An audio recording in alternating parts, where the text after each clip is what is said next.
ఉమ్మడి అనంతపురం జిల్లాలో నూతన ఇసుక విధానాన్ని జిల్లా కలెక్టర్ ప్రారంభించారు. గ్రామాల్లో ఉన్న వాగులు, వంకల్లో అక్కడి గ్రామస్తులు ఉచితంగా రవాణా చేసుకోవచ్చు అని ఆయన తెలిపారు. అనంతపురం జిల్లాలో టన్ను ఇసుక 185 రూపాయలుగా, సత్యసాయి జిల్లాలో 225 రూపాయలుగా నిర్ణయించారు. ఉచిత ఇసుకకు సంబంధించిన మరింత సమాచారాన్ని మా ప్రతినిధి యోగానంద్ అందిస్తారు.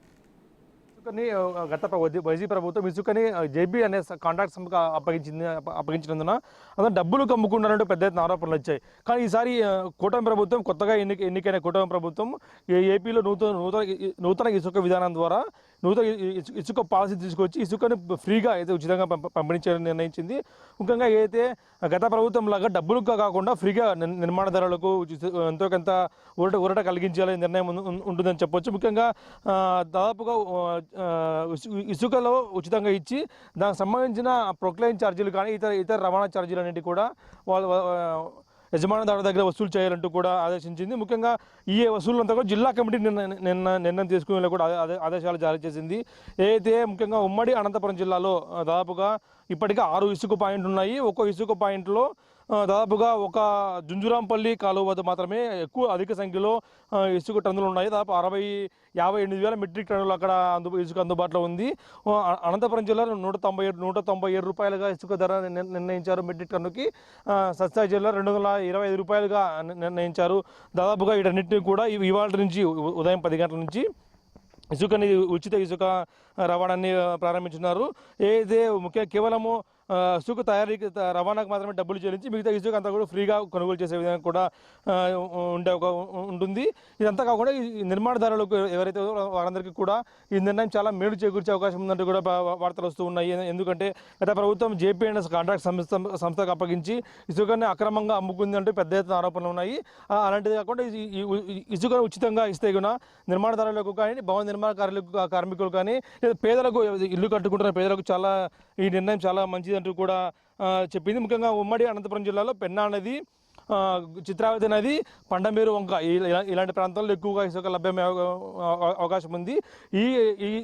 ఇక్కడ ఏదైతే ఉందో ఆ ప్రాంతాల్లో కేవలం ఆ గ్రామాల వారికి మాత్రమే ఉచితంగా తోలుకోవచ్చు. మిగతా బయట ఊరు వరకు మాత్రం ఖచ్చితంగా రవాణా చేసుకునే అవకాశం లేదు. కేవలం ఆ గ్రామాల వారు ఎడ్ల బండి, ట్రాక్టర్ను ఉపయోగించి ఉచితంగా తోలుకునేందుకు అవకాశం ఉంది, రవాణా చేసుకునే అవకాశం ఉంది. కానీ మిగతా వారు ఖచ్చితంగా పర్మిషన్ తీసుకోవాలంటూ కూడా చెప్పింది. ఉచితంగా ఇసుకని ఇస్తూనే రవాణాకు అయితే అక్రమంగా ఎక్కడ బయటికి వెళ్లకుండా కూడా అధికారులు కట్టుదిట్టమైన చర్యలు చేపట్టాలంటూ ఆలోచించింది. గత ప్రభుత్వం ఏదైతే అక్రమ రవాణా చేసి బెంగళూరుకి, హైదరాబాద్ ప్రాంతాలకు ఇసుకని అక్రమ రవాణా చేశారంటూ కూడా పెద్ద ఆరోపణలు ఉన్నాయి. అలాంటి ఆరోపణలు రాకుండా ఈసారి పూర్తిగా కూడా కట్టుదిట్టమైన కేవలం ఊరి వాళ్ళు మాత్రమే ఇసుకను ఎడ్లబండి లేదా ట్రాక్టర్లలో కేవలం ఆ ఊరి వాళ్ళు ఏదైనా నిర్మించుకునేందుకు ఫ్రీగా తోలుకోవచ్చు. ఎందుకంటే ప్రస్తుతం మనం ప్రస్తుతం పండమేరు వంకలో ఉన్నాం. ఈ వంకలో దాదాపుగా కొన్ని చోట్ల ఇసుక లభ్యమయ్యే అవకాశం ఉంది. చూస్తున్నాం మనం ఇదంతా కూడా మంచి నాణ్యమైన ఇసుక కావడంతో ఇదంతా కూడా అమ్ముకునే అవకాశం ఉంది. కాబట్టి అలాంటి అవకాశం లేకుండా పూర్తి స్థాయిలో కూడా అధికార యంత్రాంగం కట్టుదిట్టమైన చర్యలు ఏర్పాటు చేసి ఇసుకని ఎంత మేర తవ్వాలి, ఎంత మేర పర్మిషన్ తీసుకొచ్చింది మేర మాత్రమే తవ్వేందుకు పూర్తిగా అనుమతి ఇచ్చింది. అందులోని ఎవరికి కూడా బయట వ్యక్తులు ఎవరు రాకుండా కేవలం ఆ ఊరి వారు మాత్రమే ఆ ఇసుకను తోలుకునేందుకు కూడా పూర్తిగా రవాణా చేసుకునేందుకు కూడా పూర్తిగా అవకాశం కల్పించింది. ఆ ఊరి వరకు ఇల్లు కట్టుకునే వరకు ఉచితంగా అందించేందుకు కానీ రవాణా కేవలం వారు రవాణా ఏర్పాటు చేసుకుని ఫ్రీగా తోలుకోవచ్చు అంటూ కూడా ఆదేశాలు జారీ చేసింది. కానీ పెద్ద ఎత్తున బయటకు వెళ్ళేందుకు మాత్రం ఎటువంటి అవకాశం లేకుండా పూర్తి స్థాయిలో కూడా భద్రతా చర్యలు చేపట్టాము. ఎవరు కూడా ఇసుకను అక్రమంగా రవాణా చేయకుండా పూర్తి నిర్వహిస్తాము. మొత్తం జిల్లాలో ఇసుక అంతా కూడా ఫ్రీగానే అందరికీ కూడా నిర్మాణదారులందరికీ ఫ్రీగానే ఇస్తామంటూ కూడా రావడంతో పెద్ద ఎత్తున హర్షం వ్యక్తం చేస్తున్నారు నిర్మాణదారులు కానీ, భవన నిర్మాణ కార్మికులు కానీ, పేదలకు కూడా ఎవరైతే ఇల్లు కట్టుకుంటే పేదలంతా కూడా సంతోషం వ్యక్తం చేసిన పరిస్థితి నెలకొంది. ఇది అనంతపురం జిల్లాలో ఉచిత ఇసుక విధానం. Video Prasad big TV Anantapuram నుంచి.